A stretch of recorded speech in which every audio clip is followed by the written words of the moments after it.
Анашым, сәлеметсіз бе? Сәлем, қызым. Қалыңыз қалай?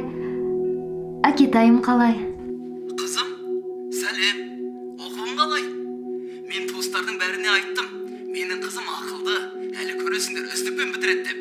Көрімдіктеріңді дайындай беріңдер дедім. Әке, менің сізге айтқым келеді. Уақыт болыпты. Жұмысқа баруым керек. Қызым, мен саған сенем. Сен әкеңді ешқашан жерге қаратпайсың. Жақсы, жұмысқа кеттім. Айтпақшы, қызым, тыңдап тұрсың ба мені? Анау сенің дос құрбың бар ғой, кім еді аты? Мақпал. Сол тұрмысқа шыққалы жатыр. 2-ші курста оқиды, жап-жас болып ап. Анашым, білесіз бе? Қызым, сосын келген соң ана әжемізге барайық. Ауырып қалды, соған кішкене көмектесіп дегенде мен жалғыз өзім үлгермеймін.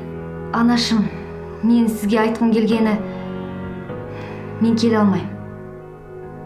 Мен университетте тәжірибеде қалам. Сен өнімі өзіңді ғана ойлайсың. Сенен ешқандай да көмек жоқ. Жарайды, сосын сөйлесеміз.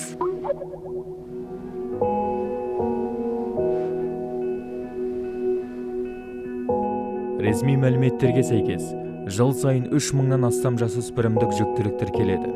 Соның ішінде кәмелетке толмағандар арасында мыңдаған жасанды түсік түсірген. Бір ауыз сөз көптеген салдарды ескертудің амалы.